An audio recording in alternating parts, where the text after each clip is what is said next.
Hello guys, welcome back to another video. Yes, it is true, I have bought another car. But before we get into things, make sure you hit that like button. It really does help me out and it's greatly appreciated. Now then, today is an important one because the car that I have bought is the first car in a new series. So this series essentially is going to be me trading my way up to my dream supercar.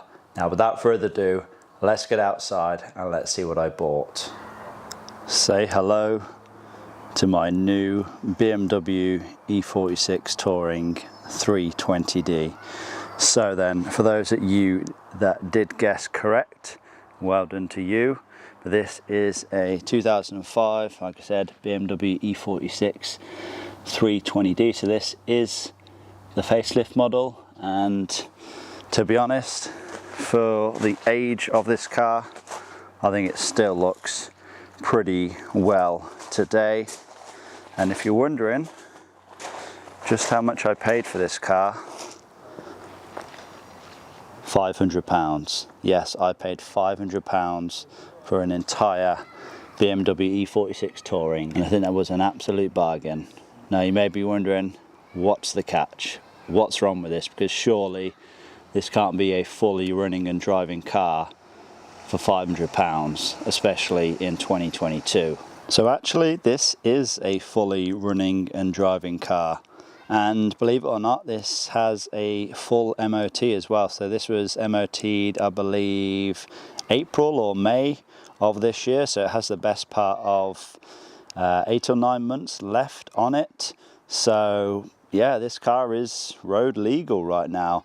But yeah, like I said, it does still have a few issues. Now we'll just talk about the condition of the car overall to begin with. The bodywork, definitely not perfect, as you would expect with a car of this age, and it's an E46, so it's going to have a few common E46 problems.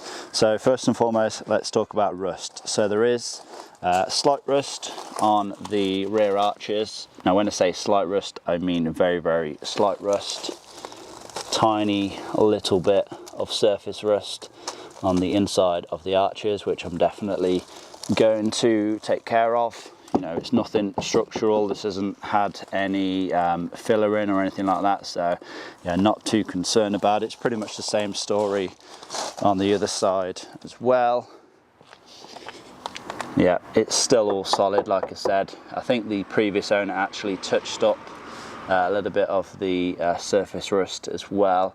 Now I'm going to probably give the car a good clean, give the wheel arches a good clean, so I can see the extent of the rust. But yeah, I don't think it's anything to be too concerned of. Now the front arches, the front wings should I say, they love to rust, and I don't know how it's possible, but we have zero rust on here.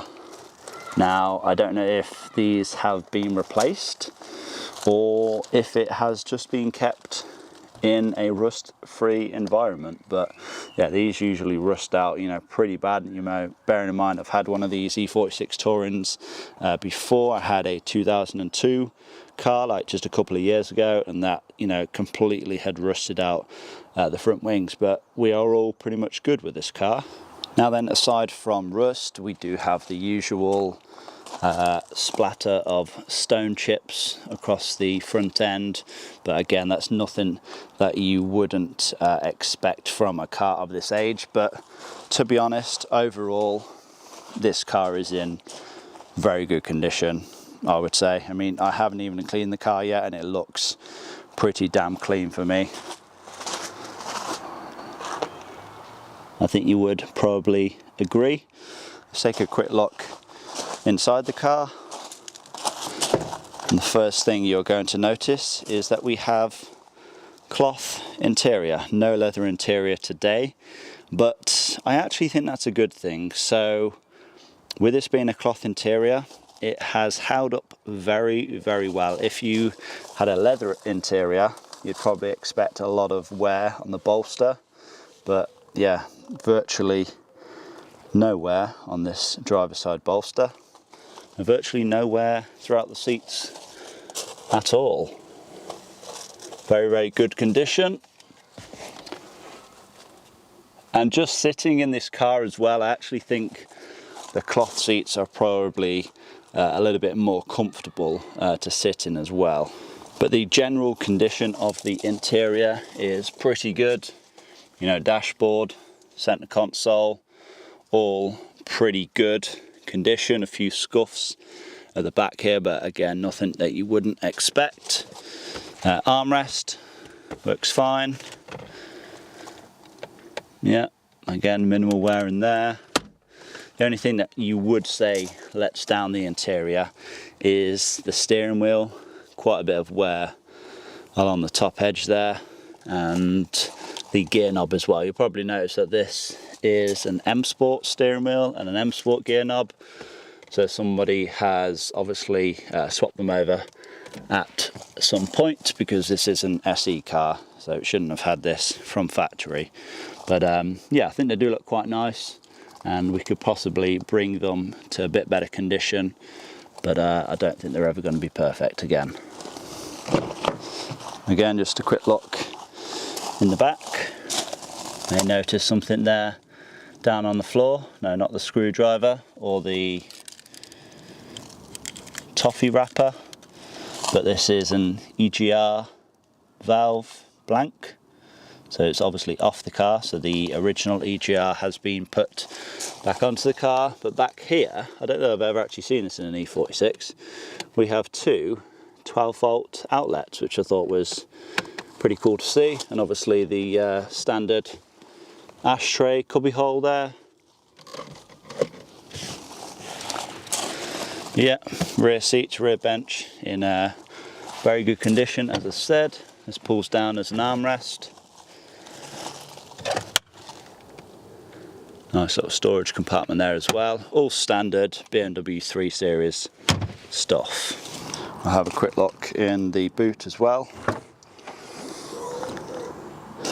As we can see, we have the retractable parcel shelf, which does work. We also have the netting. I think that's for dogs or cats or whatever you plan on having in here. But yeah, the entire boot area is, you know, relatively clean. It's obviously been used, but I think this is going to come up quite nice with a good clean. Let's see if we have the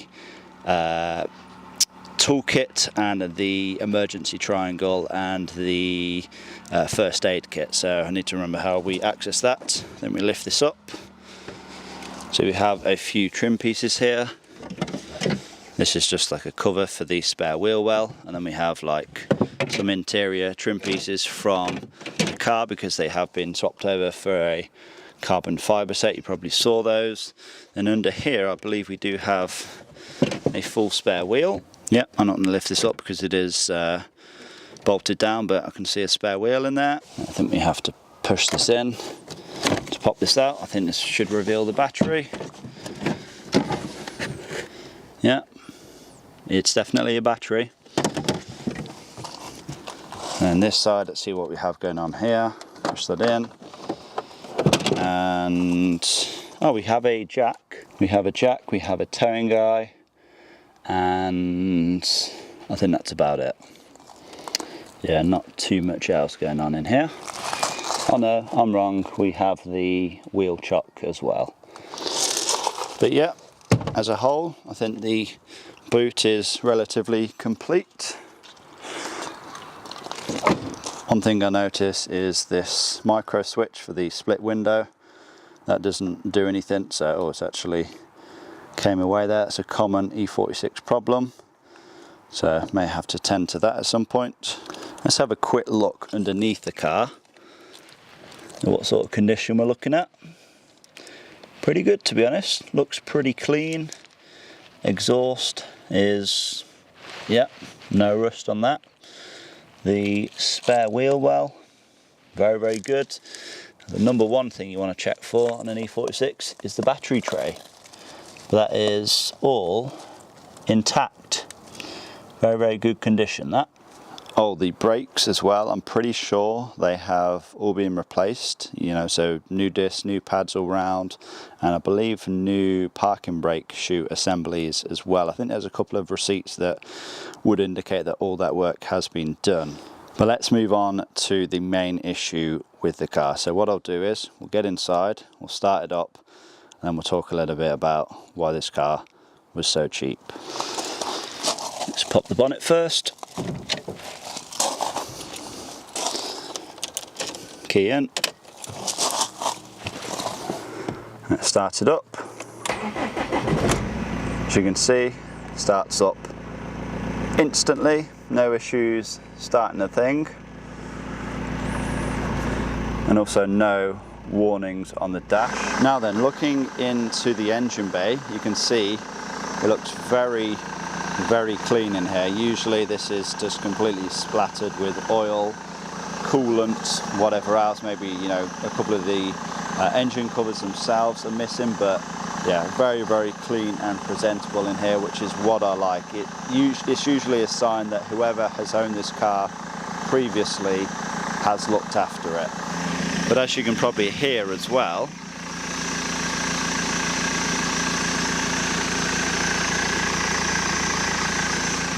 the engine sounds very smooth. Sounds like an M47 engine should. Okay then, so let's talk about the main issue with the car and the reason that it was so cheap to buy. So obviously I can only go on what the previous owner has told me. I personally haven't noticed any issues with the car yet, but the previous owner told me that the car will run absolutely fine, you know, drive spot on, no issues whatsoever. But then after around 30 minutes of driving, it can just sometimes randomly cut out, stall, you know, the engine will stop essentially. He has scanned the car himself and he had a couple of fuel pressure faults. So we don't know what the issue is yet. We're going to have to go a little bit more in depth into things and you know, try and find out what the issue is ourselves. Like I said, you know, I've drove the car, it seemed to drive absolutely fine.